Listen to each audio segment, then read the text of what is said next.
Coming up on today's program, Nigeria to reach OPEC Plus compliance by mid-July. Zambia tackles deliberate undervaluation of mineral exports. And Tanzania raises 2020 growth forecast to 5.5% from 4%. Thank you for joining us and welcome to Business Incorporated. I'm Chimize Obi Iwago. First, the markets. The Nigerian stock market showed sign of a rebound at intraday after yesterday's loss. The index was up 0.27%. However, the JSE index in South Africa was in the red, 0.59%. In Egypt, the EGX 30 traded sunnyside as well, down 0.76%. Kenya closed up 0.69% on Wednesday. And stock markets in the Gulf traded lower at intraday after oil prices fell on worries about slow demand growth as coronavirus cases rise, with U.S. crude stockpiles hitting an all-time high. In Dubai, the index eased 1.02%, driven down by a 4.6% fall in Dubai investments as the stock traded ex-dividend. The Abu Dhabi index declined 0.84%, with the United Arab Emirates' largest lender, First Abu Dhabi Bank, shedding 2.1%, while Abu Dhabi Commercial Bank was down 1.4%. The benchmark index in Saudi Arabia, which has reported the highest number of new coronavirus infections in the 6 countries of the Gulf Cooperation Council, traded 0.45% down. Qatar's index bucked the trend to trade higher at 0.51%. And in Europe, stocks fell sharply in early trade as investors digested the latest comments from the U.S. Federal Reserve. For more, let's bring in Conrad now. Hello, Conrad. Good afternoon. Good to see you again. Good to see you, Chimi. Good afternoon. Thank God it's Thursday. Well, thank God it's Thursday, but we still have Friday to go. Anyway, stock markets in Europe are reacting very negatively to statements by the U.S. Federal Reserve Chairman Jerome Powell. What exactly is it that makes investors so nervous? Well, first of all, Jimmy, I think it's important to note that all those statements by the Fed chairman have to be seen in light of the COVID-19 pandemic. In the United States, the number of corona cases has climbed above 2 million. Rises are particularly noticeable in states like Texas, Florida, and California. The Johns Hopkins University, which is the central expert center for COVID in the United States, says that there is a new wave coming in parts of the country, a second wave of infections.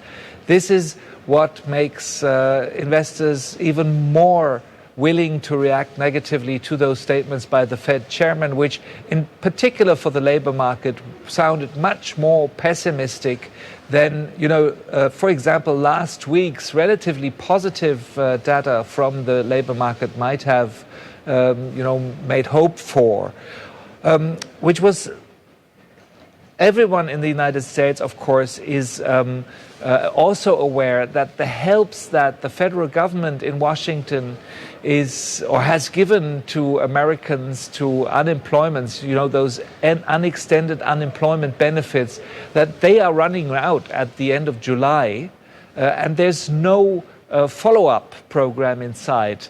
This is what is now being discussed intensively on the markets, and it caused investors to take a few of the profits of the last few weeks on the stock market off the table. Now, how does the Fed's action compare to other central banks who have also been trying to support markets, in particular the European Central Bank? Well, I think generally speaking, all of the major central banks really have reacted quickly and with bold monetary policy moves. If you compare the Fed and the European Central Bank, the Fed has said that there is no limit on its asset purchases, while the European Central Bank still is talking about a certain amount of a limit. On the other hand, the European Central Bank operates with negative interest rates. The Fed is not. And the European Central Bank currently is considering the introduction of a bad bank. That would be a bad bank for, bank loans that go sour.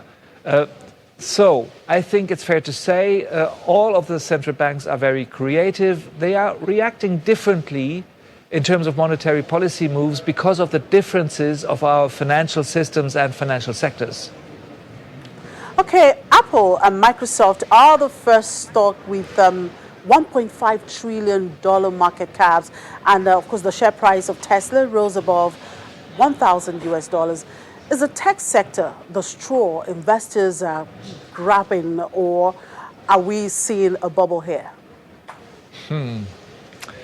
Very important question, Chimi. I think generally speaking, what is fair to say is that worse the news from the classical industrial sectors are, the more willing investors are to invest in tech stocks, and in particular, of course, in blue chips like Microsoft or Apple. And today we did get a lot of negative news from several classical industrial sectors. Let me give you 3 examples. Lufthansa, for example, says up to 26,000 employees might lose their jobs. That's significantly more than the 10,000 job losses flagged a couple of weeks ago. Conti, here in Germany, the automotive supplier, announced talks about job cuts. Inditex, the owner of Zara and other fashion retailers, says it's closing 1,200 fashion stores. So lots of negative news for classical industrial sectors, and this drove investors into those tech stocks. Is this a bubble or not?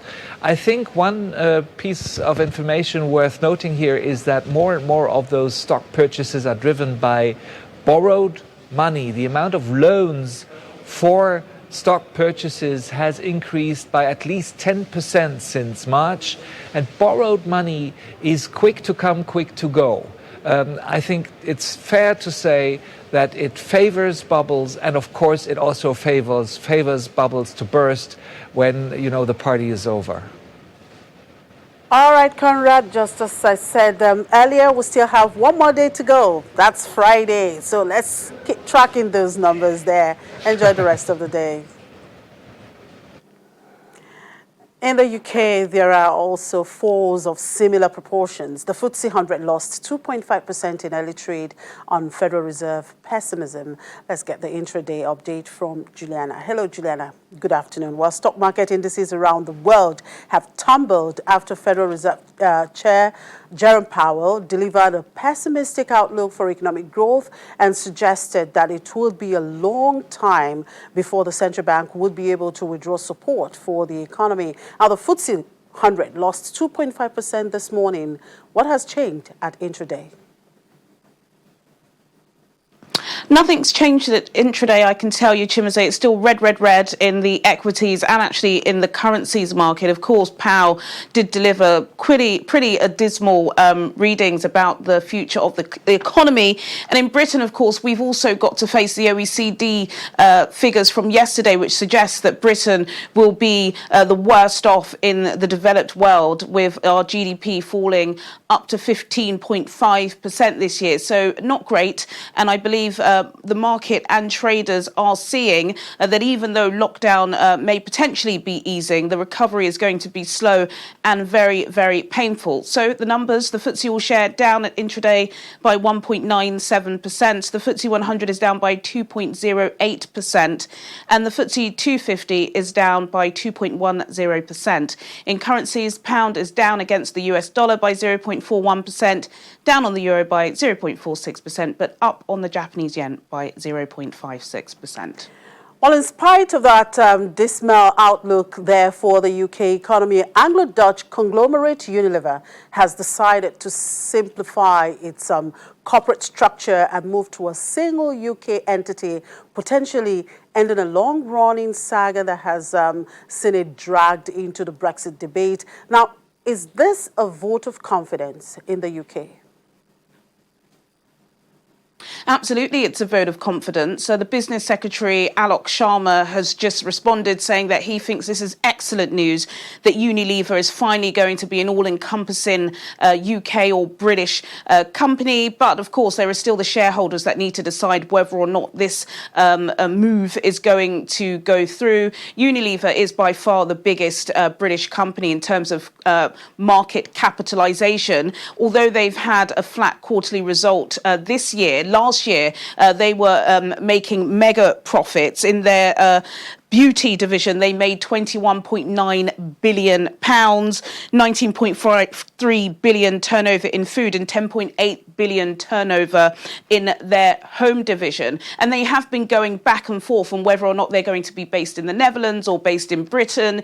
In 2015, there was a case to pull out all of their operations in Britain and take it over to the Netherlands. And in fact, the Dutch government were really trying to woo Unilever by saying there would be a reduction in taxes, but shareholders said they didn't like that idea because then it would take them out of the FTSE. And even though the Brexit saga still rumbles on, the FTSE is still seen as one of the biggest, if not the best, stock market in the world, and they're happy to retain that position. So now the chief exec has said that this is a good time to make Unilever a fully fledged British company, although operations will still continue in the Netherlands. They haven't said that this has got anything to do with Brexit. They just said that it would be very stupid to try and juggle between both locations, considering COVID-19 has been devastating to the whole of the economy. I think Niels Anderson also said that he thinks it would be much easier to turn around acquisitions and demergers if it's taking place in the same location. So it seems to have got the thumbs up by shareholders. They were up by almost 0.5% on the FTSE, and over in Dutch on their stock exchange, they're up by over 4% this morning. But again, we've still got to wait to see what shareholders are going to think about it. But here in Britain, it is definitely seen as a vote of confidence for the government post-Brexit. UK will be seeing more job losses there. Heathrow Airport has started a voluntary redundancy scheme as it tries to cut costs. And then British gas owner Centrica also to cut 5,000 jobs. How bad can things ever get for UK?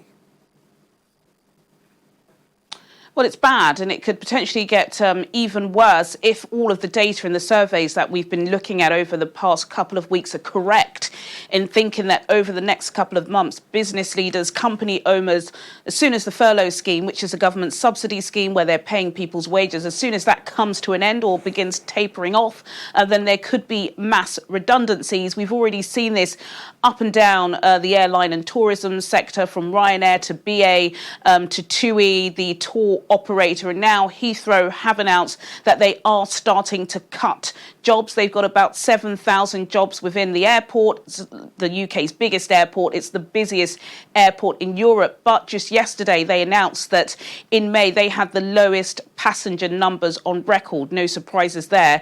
It was 97% down compared to the same period last year. And their chief exec has said that this is completely unsustainable, that they had hoped they were able to protect jobs, but they cannot if they are going to be able to recover in the future. And the issue that Heathrow also has is the fact that now, of course, the government have imposed this new quarantine, mandatory quarantine. So anybody coming into Britain has to self-isolate for 14 days, which is crippling that economy, and has also pushed BA owner IAG to try and take the government to court over this. So it's a huge issue there. And BA Heathrow have said they're cutting jobs. They've got about 7,000 jobs. And at the moment, the jobs that are going seem to be in management. Centrica, as you said, they're the British gas owner. They've cut 5,000 jobs over the past couple of years. They've actually cut 12,000 jobs. So this seems to be a long-term strategy for them. Of course, this has been accelerated by COVID-19, which is a huge issue. But for several years now, they've been really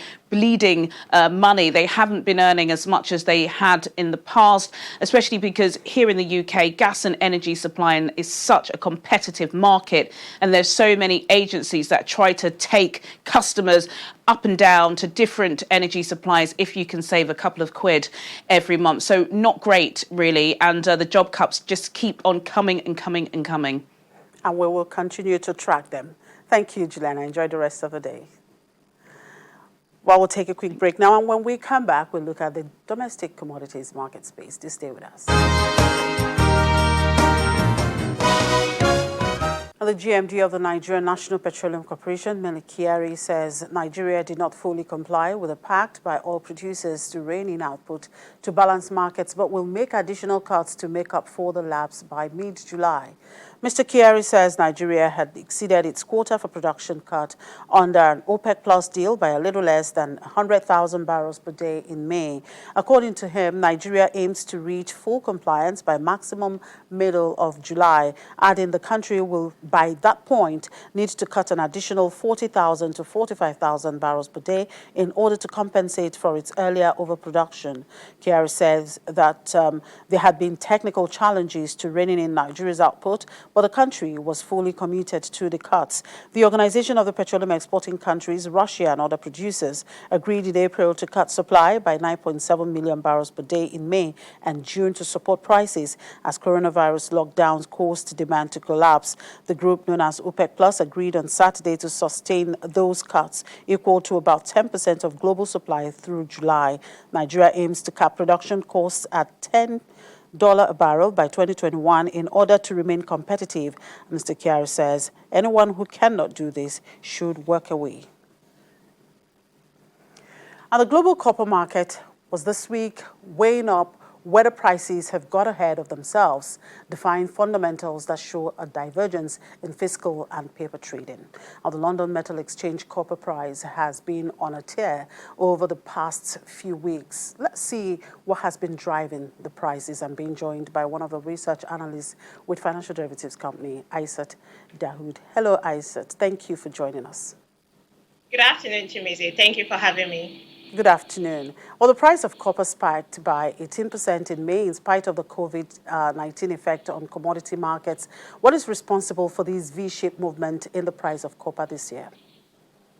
So copper prices began 2020 at a very high rate. It began at about $6,000 per ton, and its highest in January was $6,276 per ton. It fell sharply to $4,774 per ton. That's about 24% decline in the price when the global economy came to an halt in order to curb the further spread of coronavirus. However, the prices began to rise as economies began to ease their lockdown measures. So the price rose to $5,000. Currently, it's trading at $5,802 per ton. That's the reason. That's why we see the 18% spike. So this increase in demand, this significant increase in demand, was driven by the increase in the demand. Buyers for coppers began to not only take the deliveries of the orders they've placed before COVID-19, they also added to these orders in order for them to shield themselves from further uncertainties, since mining operations were suspended in order to quarantine themselves from coronavirus. So, all this are responsible for the spike in the price of copper. Now, Zambia, one of the leading copper producers in the world, is struggling to meet its international obligations. Do you think that this jump in the price of copper will be a white knight to Zambia and other marginal producers like Nigeria? So copper is a major export earner for Zambia. It accounts for 70 to 75% of its foreign exchange. So Zambia's economic fortune is largely determined by the amount it makes from the copper exports. So this price jump is definitely going to impact the economy significantly. It will have more money. The 18% increase in the price would make the economic fortune of Zambia to increase, and they will have more money for infrastructural development and all of that. However, marginal players like Nigeria, where copper exportation accounts for just less than 1%. In Nigeria, copper export accounts for 0.3% of our total output. So there won't be so much impact like that could be on Zambia. The Nigerian Ministry of Steel and Mining recently announced some incentives, including a lowered royalty and tax holidays for both green and brown field exploration, for artisan mining and so on. So how can the copper mining industry benefit from these incentives? The mining industry has been in the doldrum over the years, up until recent attempts to attract investors into the mining sector, the copper mining sectors in Nigeria. So the contradicting state and federal jurisdiction as to who has permits to mine, to explore these natural resources that we have in Nigeria, also added to the unattractiveness of copper mining in Nigeria. However, these incentives, these lowered royalty, the rate of 3 to 5%, when compared to the 9% royalty that is charged in Zambia and other foreign European countries. It's some sort of incentive. And also the tax holidays for both old and new mining companies. That's a whooping 3-year tax holiday is a way to attract them so that they can offset the huge investments they've put to mine copper, exploring, and they can also go ahead to, save themselves to be sustainable, add value to this copper by processing it, smelting it, such that they can gain more, and then the mining corporation will come to stay and be sustainable and then to be competitive in the international markets. All right, thank you very much for your time, Aizat. Aizat Dahoud is one of the research analysts with Financial Derivatives Company. And starting from next month, Zambia will personally collect samples from mine sites around the country to prevent mining companies seeking to undervalue their production to pay less taxes. The Mines Ministry says some mineral exporters deliberately submit low-grade samples to state laboratory, causing an undervaluation of mineral exports and depriving the government of mineral royalty tax revenue. The change, which takes effect on July 1, means the ministry will no longer accept samples submitted by exporters and is the latest push by Zambia's government to squeeze more revenue from the mining sector. Mining accounts for more than 70% of Zambia's foreign exchange earnings, an income that has become even more critical as the COVID-19 pandemic hits the economy. Africa's second largest copper producer, Zambia, is also trying to diversify its revenue base by boosting its gold production and making copper mining companies account for the gold they produce as a byproduct. And Tanzania now expects its economy to grow by 5.5% in 2020, compared with a previous estimate of 4% after the government took steps to mitigate the economic impact of coronavirus. The Finance Minister, Philippe Mpango, says measures taken by President John Magufuli's administration, especially its insistence that people should get back to work while taking health precautions, plus expectations about a regional and global recovery will buoy growth. The latest projection is more optimistic than the 4% estimate Mpango gave last month, but lower than an initial forecast of 6.9% due to the impact of the coronavirus on key sectors such as tourism. The projections are rosier than the World Bank's, which said it expected GDP growth to drop to 2.5% in 2020 from 6.9% last year, citing the impact of the pandemic. Tanzania has confirmed 509 coronavirus cases with 21 deaths and has said cases are falling substantially and it is close to defeating the virus. It has opened its international airports for commercial travel and encouraged tourists to visit. And the African Development Bank's Vice President for Agriculture, Human and Social Development, Jennifer Blanky, will step down from her post next month. In a statement released yesterday, the AFDB says her resignation will take effect from July the 4th. It explains that she's leaving the AFDB to join her family in Switzerland amid media speculation that she planned to resign in response to the controversy surrounding the bank's president, Mr. Koumoumi Adesina. She joined the AFDB in 2017 and has supervised a number of its programs. And that's a wrap on the program. Thank you for watching. I'm Chimeze Obi. You're welcome.